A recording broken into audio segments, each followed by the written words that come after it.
eu vou agora trazer para vocês aqui o nosso outro item, que foi um laudo pericial elaborado aqui por uma expert da nossa comunidade, que basicamente se trata no referido tema, né? Olha só, deixa eu abrir aqui para que vocês possam verificar junto conosco. Veja bem, esse aqui é o nosso laudo pericial, olha só.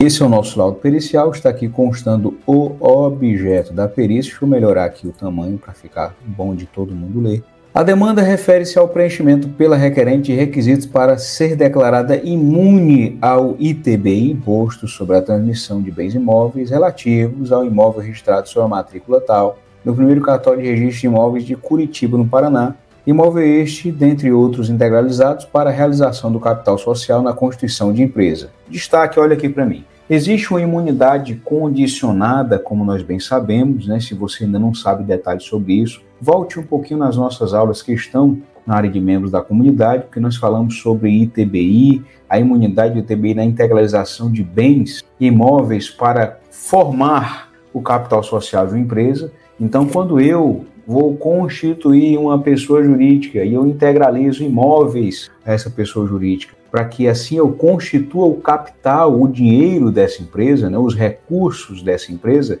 essa minha transferência da minha pessoa física para a pessoa jurídica que vai ser constituída, a transferência ela é imune do ITBI, desde que essa pessoa jurídica não tenha como objeto social, não tenha como atividade preponderante algo vinculado à especulação imobiliária. Então, se a empresa não tem como propósito realizar essa especulação imobiliária, ela não tem como receita preponderante algo dessa natureza, existe então a possibilidade, a condição de o ITBI, ou a própria cobrança do imposto, ser alcançada por essa imunidade. Perfeito? Então veja só como é que foi o caso, né?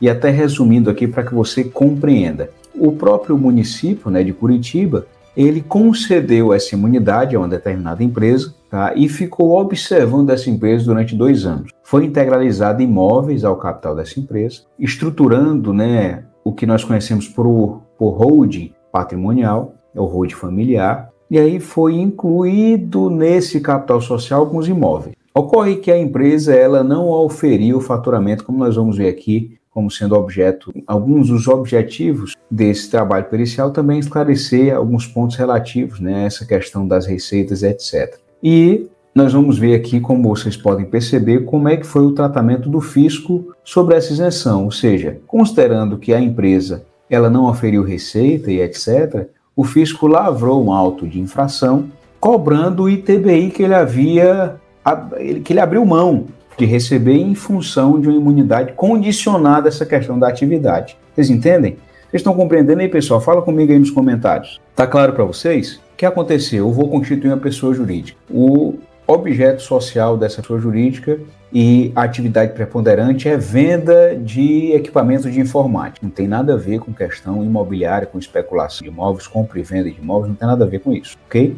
Integralizei os meus bens na própria empresa, para formar o capital social. Busquei ao município a solicitação da própria imunidade, recebi aqui o sinal positivo dessa imunidade, mas o fisco acompanhará essas minhas operações por 2 anos. Se eu mexer na minha composição societária e também, né, se eu mexer na própria estrutura que está ligada ao objeto social, às minhas atividades e às receitas dessas atividades, ele pode suspender aquela imunidade ou voltar atrás na imunidade concedida, que foi isso que ocorreu.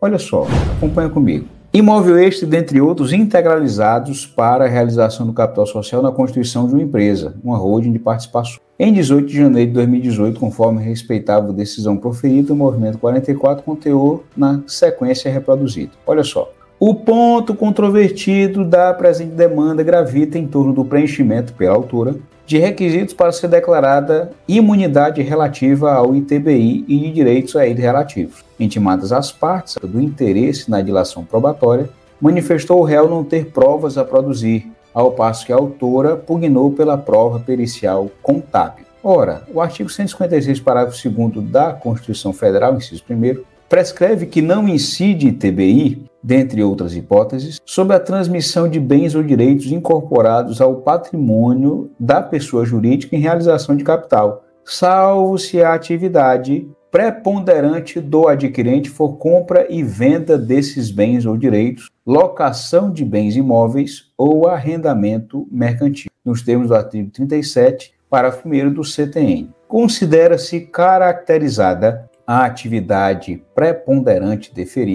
referida neste artigo, considera-se caracterizada a atividade preponderante referida neste artigo, quando mais de 50% da receita operacional da pessoa jurídica adquirente, nos 2 anos anteriores e nos 2 anos subsequentes à aquisição, decorrer de transações mencionadas neste artigo. Ainda, conforme reza o parágrafo 2º do mencionado artigo, se a pessoa jurídica adquirente iniciar suas atividades após a aquisição ou menos de 2 anos antes dela, apurar-se-á a preponderância referida no parágrafo anterior, levando em conta os 3 primeiros anos seguintes à data da aquisição. Nesse contexto, nós temos o seguinte,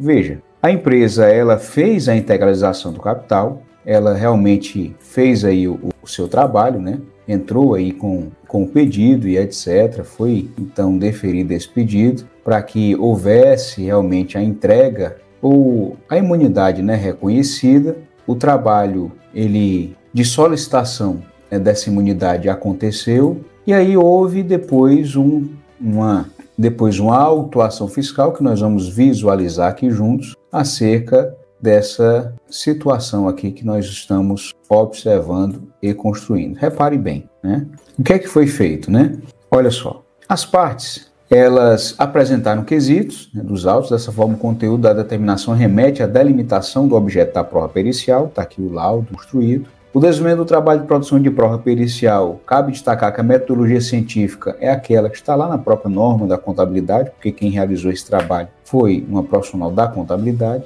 E aqui nós temos algumas análises técnicas que nós vamos avançar aqui, já observando quais foram os quesitos e analisando as suas respostas. Quesitos da requerente. A autora foi autuada por meio de um processo no tal, com lançamento do ITBI na integralização do capital social da empresa relativo ao imóvel de matrícula tal, pois, de acordo com a fiscalização, não faz jus à imunidade tributária. Nesse sentido, queira a senhora perita informar qual o período abrangido pela fiscalização. Está aqui a resposta. O período abrangido pela fiscalização refere-se a 2008, aos exercícios de 2008 a 2011, conforme consta no parecer fiscal. Aqui tem um parecer, apresentando o que é que foi incluído no processo, os dados e tudo mais, e a data que corresponde ao período da fiscalização, que é compatível com o período que eles solicitaram aqui de documentos, Aí o outro quesito, queira a senhora perita esclarecer se, no período fiscalizado, a autora exerceu atividade imobiliária, compra, venda, locação, incorporação de imóveis ou arrendamento mercantil de modo preponderante. E a resposta,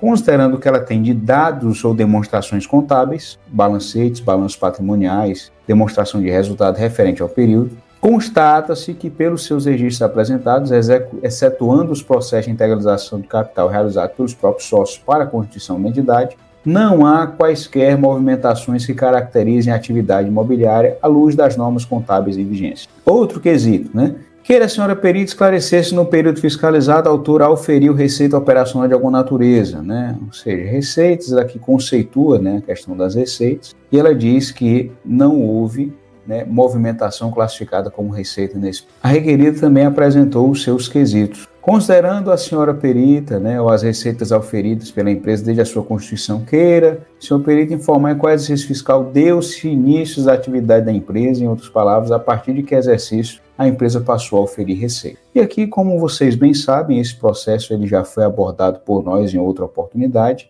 e aqui nós temos todos os quesitos respondidos e etc. Esse material ficará à disposição de vocês lá na nossa área de membros. Vamos aqui ver o que é que o próprio magistrado ele achou do trabalho, e mais precisamente quais foram aqui os apontamentos que ele fez, o magistrado, aqui ao recepcionar esse laudo, que, como vocês perceberão, serviu de maneira bem intensa e abrangente na própria base para a sua decisão. Aqui nós observamos, e vocês vão observar também, que a perícia ela cumpriu de maneira brilhante o seu papel, a perícia e a expert que elaborou o trabalho. Por quê? Porque houve uma atenção ao que foi demandado, ao que foi exigido, resposta aos quesitos, sem invasão de critérios ou de matérias de direito, e vocês vão perceber que todo o laudo ele serviu ao propósito que ele efetivamente deve servir, que é para entregar à instância decisória, nesse caso o magistrado, elemento de prova para a justa solução de um litígio, né? Mesmo que o próprio laudo, caso ao vocês analisarem, esteja com alguns itens formais ausentes, mas ele foi objetivo na resposta aos quesitos que fizeram com que o próprio magistrado tomasse as suas conclusões. Apesar do laudo aqui, por exemplo, ele está sem as conclusões, mas a resposta dos quesitos deu toda a base necessária para que o magistrado ele resolvesse a questão, resolvesse o trabalho. E aqui vocês vão perceber junto comigo. Olha só, né? Aqui tem mais uma vez aqui o que eu estou observando, né? Agora a sentença. Veja só. Trata-se de uma ação anulatória proposta por uma empresa de participação em face do município de Curitiba, né?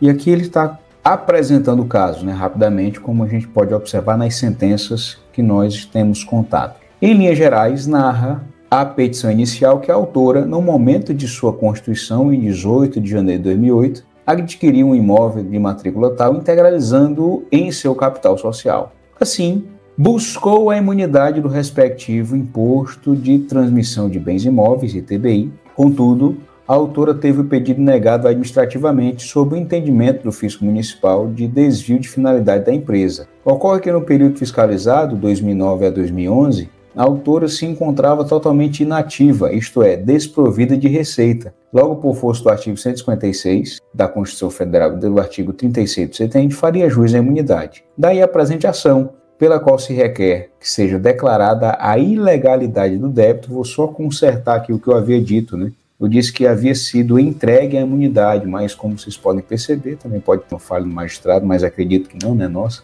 Houve sim a apreciação do pedido, mas não foi entregue aí a imunidade, né, sendo cobrada. Até você pode verificar melhor esse processo, que ele consta em nossa comunidade também para análise, né? Mas vamos aqui avançando. Daí a presente ação pela qual se requer que seja declarada a ilegalidade do débito, objeto de processo administrativo fiscal, tendo em vista a imunidade abrangida na operação de integralização de capital realizada pela autora, extinguindo-se, por conseguinte, o crédito tributário de TBI lançado através dessa guia, e eliminamente pugnou pela suspensão da exigibilidade do crédito tributário mediante depósito de seu montante integral. Com inicial vieram os documentos. Em decisão inicial, ante ao requerimento de depósito, no valor de R$ 36.040,37, deu-se por suspensa para todos os efeitos legais a exigibilidade do ITBI relativa à questão posta nos autos. E aqui é o seguinte, citado o município de Curitiba, né, ele apresentou uma contestação,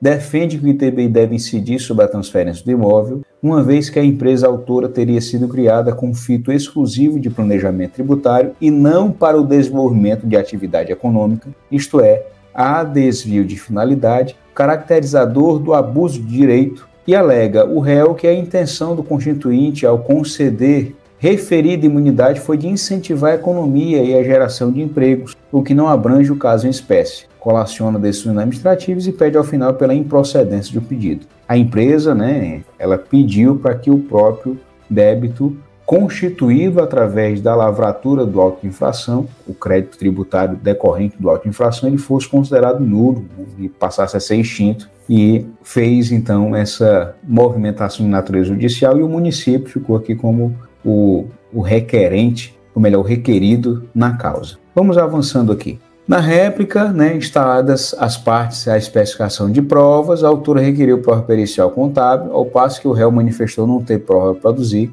Em decisão saneadora, fixou-se por o ponto controvertido e deferiu-se a realização de prova pericial. Aí está aqui e vem a decisão. Olha só, né? O feito encontra-se ordenado, estão presentes os pressupostos processuais e tudo mais. Por meio dessa ação, a autora almeja a extinção do crédito de TBI, objeto da guia número tal, alegando a imunidade tributária prevista, porém razão não lhe assiste, se não vejamos. Olha, aqui a empresa já perdeu, vocês perceberam, né? Que aqui a empresa que demandou a causa, ela já viu aqui que perdeu. Por que ela perdeu? Agora o magistrado justifica e colaciona, inclusive, as respostas dos quesitos aqui à sua decisão, como vocês vão perceber aqui junto comigo. Olha só. Conforme o Estatuto Social, a autora é sociedade de capital fechado que tem por objetivo a atividade de arrendamento de imóveis rurais, equipamentos, máquinas e veículos, empreender novos negócios e participar no capital social de outras empresas, compra e venda de imóveis próprios, locação, aluguel de imóveis residenciais próprios, locação, arrendamento de imóveis rurais próprios e administração de bens próprios. E segundo consta dos autos, quando de sua constituição em data de 18 de janeiro de 2018, a autora adquiriu o imóvel dessa matrícula integralizando-o em seu capital. A aquisição de bens imóveis invoca o princípio de incidência do ITBI, tributo de competência municipal abordado pela Constituição Federal, que está lá no artigo 156. Contudo, no caso de bens incorporados ao patrimônio de pessoa jurídica em relação de capital, em realização de capital, há imunidade tributária, exceto nos casos em que a atividade preponderante for a compra e venda desses bens, locação de bens imóveis ou arrendamento mercantil. Para auxiliar na elucidação em concreto do termo constitucional atividade preponderante, cumpre-se voltar ao Código Tributário Nacional, que está lá no artigo 37, né, no parágrafo 1º. Considera-se a atividade preponderante aquilo que nós vimos, né? Quando a empresa ela tem 50% da receita operacional da pessoa jurídica, ela não se refere à venda, locação de propriedade imobiliária ou cessão de direitos relativos à sua aquisição, dentro desse período de 2 anos antes ou 2 anos depois. Como supramencionado, a aquisição imobiliária em voga deu-se quando da constituição da pessoa jurídica autora, isto é, em 18 de janeiro de 2008, de modo que a preponderância é aferida, levando-se em conta os 3 primeiros anos seguintes à data da aquisição. Posto isso, olha só, consta do laudo pericial que no período fiscalizado, 2009, 2010, 2011, não houve movimentação que caracterizasse a atividade imobiliária por parte da autora. É aqui o uso do próprio laudo pericial como base para a construção da própria sentença, como foi dito aqui, né, pelo próprio magistrado. A questão é que, em verdade, não houve movimentação alguma classificada como receita nos exercícios de 2008 a 2011, tanto de natureza operacional como não operacional, e seguem as respostas dos quesitos. Aí está aqui, né? Queira a senhora perita esclarecer e tudo mais, etc. Então, aqui as respostas do quesito réu. E avançando aqui, né, pessoal, vocês percebem que, daí, o reconhecimento do direito à imunidade constitucional deve necessariamente estar relacionado à intenção do legislador constituinte, qual seja fomentar a atividade econômica e dos correlatos efeitos que ela provoca no ambiente de negócio, como, por exemplo, a geração, distribuição e circulação de riquezas. Nesse sentido, recente artigo foi incluído no Código Civil, explicitando a correlação entre a autonomia patrimonial das pessoas jurídicas com o estímulo econômico e tecnológico. A pessoa jurídica não se confunde com seus sócios, associados, instituidores ou administradores. Parágrafo único. A autonomia patrimonial das pessoas jurídicas é um instrumento lícito de alocação e segregação de riscos estabelecidos pela lei, com a finalidade de estimular empreendimentos para a geração de empregos, tributo, renda e inovação em benefício de todos. Aí ele vai aqui, né, concluir indo contra, inclusive, ao que a empresa esperava. Portanto, a inatividade da autora no período trienal subsequente à integralização do bem esvaziou seu pleito à imunidade. Inclusive, não há que se falar em ausência de atividade imobiliária preponderante, pois não há qualquer atividade, preponderante ou não, ou seja, a empresa não fez nada. Novamente, o laudo pericial trazendo o substrato técnico contábil. Aí ele traz aqui mais uma vez o laudo pericial dizendo que a empresa ela não teve receitas preponderantes, né?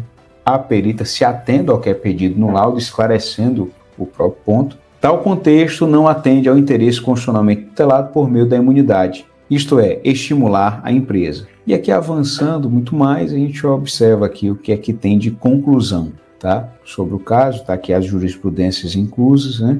Olha só, ante o exposto, forte no artigo 487, inciso 1º do CPC, julgo improcedentes os pedidos formulados na petição inicial e, por conseguinte, dou por resolvido o processo com resolução de mérito, diante da sucumbência, condena o autor ao pagamento de custos processuais e honorários advocatícios, quais nos termos, fixa em 10%, sobre o valor dado à causa. Tal valor deverá ser utilizado pelo IPCAE, ser atualizado pelo IPCAE, da data do aforamento da presente ação até a data do pagamento, a fim de dar vazão ao comando legal de sua atualidade. Ademais, o valor dos honorários será acrescido de juros em maior proporção de 1% ao mês a partir do trânsito julgado. A sentença não sujeita ao reexame necessário, daqui publique-se, registre-se e intime-se, desnecessária a ciência do Ministério Público. O valor consignado em juízo, aquele depósito judicial que foi feito, será convertido em renda em favor da Fazenda Pública Municipal. E aqui estão as conclusões. O que é que eu quero que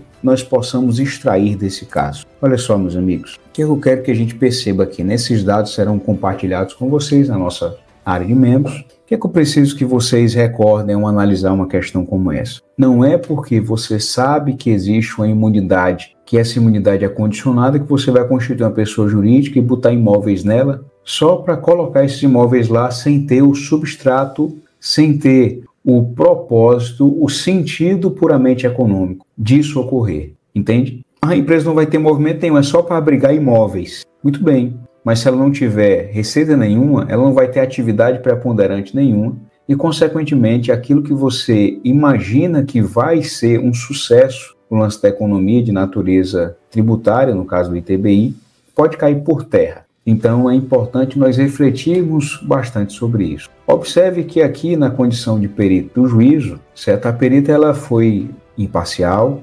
individualista nas suas ponderações, como contexto de independência que reza as normas que estabelecem aí o trabalho, como deve acontecer o trabalho do perito, em especial do contador perito, como é o caso da NBCTP 01 e APP 01, do profissional perito, da técnica da perícia. Ela agiu aqui com individualidade, sem se preocupar inclusive com o resultado, mas contribuindo para que houvesse um resultado. Qual foi a falha da parte que demandou o trabalho? Foi não ter nomeado um assistente técnico, para que esse assistente técnico elaborasse quesitos, para que esses quesitos eles pudessem estar alinhados com o propósito da demandante, com o objetivo da demandante. E aí, dentro desse mesmo contexto de imparcialidade, o resultado poderia ter sido diferente. Perfeito? Meus amigos, sem muitas delongas, ficou claro para vocês? O nosso propósito não é liquidar a sentença em termos de valores, mas entender o sentido dessa sentença ou desse resultado do trabalho,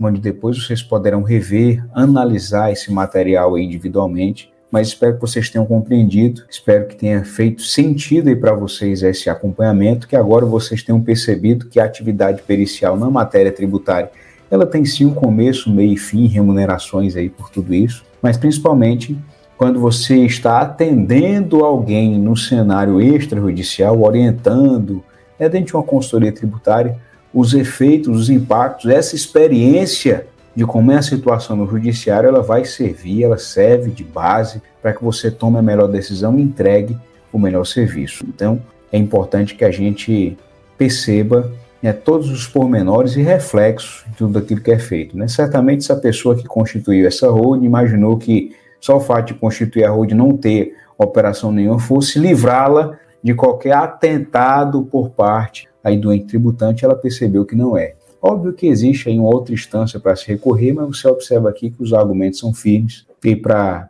refazer aqui uma decisão como essa é realmente muito complicado. E também pergunto para vocês sobre a questão do STJ, os apontamentos, vocês compreenderam o sentido, o contexto da decisão do STJ, o impacto na sua atividade diária, o impacto aí nos serviços que você se propõe a oferecer. Se você compreendeu isso, se fez sentido, então alcançamos aqui o nosso objetivo de hoje. Essa foi a nossa aula de número 63, olha só, já somos sexagenários aqui na nossa comunidade, Não de tempo, mas de aula. E eu quero que vocês me digam aí se o conteúdo está entregue. Se está entregue, sobe aquela nossa hashtag, a hashtag está entregue, que eu me darei como satisfeito por hoje. E a gente segue em outras discussões aí nos nossos grupos, na nossa área de membros, em nosso ambiente de comunidade.